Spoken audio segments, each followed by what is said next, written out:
আছে অসম চৰকাৰৰ লগত কোনো আমাৰ এলায়েন্স নাই, গতিকে আমি এইবাৰ উপনিৰ্বাচনত প্ৰাৰ্থী নিক্ষেপ কৰিম। এই ক্ষেত্ৰত কি সেই কথাটো তেওঁলোকৰ সুকীয়া কথা হয়। তেওঁলোকে BTCতহে আমাৰ লগত তেওঁলোকৰ এলায়েন্স আছে, ৰাজ্য চৰকাৰৰ লগত তেওঁলোকৰ এলায়েন্স নাই। আমি তেওঁলোকৰ কথাটো আমি নাজানো। হয়, আমি শুনিছোঁ হীৰাশৰণীয়া ডাঙৰীয়াই তেওঁ তৃণমূলৰ লগত যোগাযোগ কৰিছে বা আন ৰাজনৈতিক দলৰ লগত কথা পাতি আছে।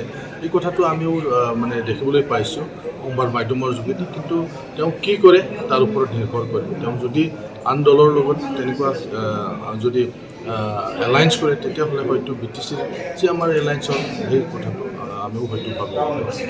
যদি বেলেগ দলৰ লগত এলায়েন্স কৰে তেনেহ'লে BTC চৰকাৰত কিবা প্ৰভাৱ পৰিব নেকি? চব এটা এলায়েন্সত থকা দলে যদি সেই দলৰ বিৰুদ্ধে বা এনেকুৱা যদি আচৰণ কৰে, তেতিয়াহ'লে হয়তো নিশ্চয় ভাবিব লগা থাকিব। ঠিক আছে। আছে অসম চৰকাৰৰ লগত কোনো আমাৰ এলায়েন্স নাই, গতিকে আমি এইবাৰ উপনিৰ্বাচনত প্ৰাৰ্থী নিক্ষেপ কৰিম। এই ক্ষেত্ৰত কি সেই কথাটো তেওঁলোকৰ সুকীয়া কথা হয়।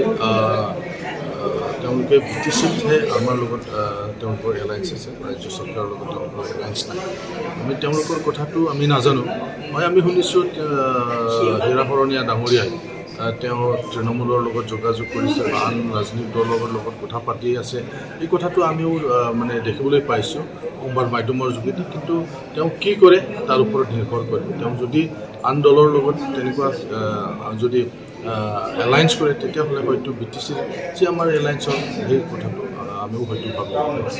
যদি বেলেগ দলৰ লগত এলায়েন্স কৰে তেনেহ'লে BTC চৰকাৰত কিবা প্ৰভাৱ পৰিব নেকি? চব এটা এলায়েন্সত থকা দলে যদি সেই দলৰ বিৰুদ্ধে বা এনেকুৱা যদি আচৰণ কৰে, তেতিয়াহ'লে হয়তো নিশ্চয় ভাবিব লগা থাকিব। ঠিক আছে। আছে অসম চৰকাৰৰ লগত কোনো আমাৰ এলায়েন্স নাই, গতিকে আমি এইবাৰ উপনিৰ্বাচনত প্ৰাৰ্থী নিক্ষেপ কৰিম। এই ক্ষেত্ৰত কি সেই কথাটো তেওঁলোকৰ সুকীয়া কথা হয়।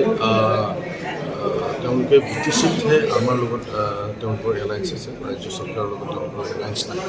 আমি তেওঁলোকৰ কথাটো আমি নাজানো। হয়, আমি শুনিছোঁ হীৰাশৰণীয়া ডাঙৰীয়াই তেওঁ তৃণমূলৰ লগত যোগাযোগ কৰিছে বা আন ৰাজনৈতিক দলৰ লগত কথা পাতি আছে।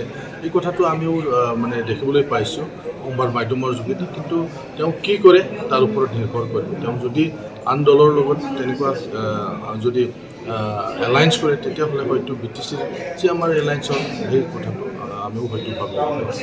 যদি বেলেগ দলৰ লগত এলায়েন্স কৰে তেনেহ'লে BTC চৰকাৰত কিবা প্ৰভাৱ পৰিব নেকি? চব এটা এলায়েন্সত থকা দলে যদি সেই দলৰ বিৰুদ্ধে বা এনেকুৱা যদি আচৰণ কৰে, তেতিয়াহ'লে হয়তো নিশ্চয় ভাবিব লগা থাকিব।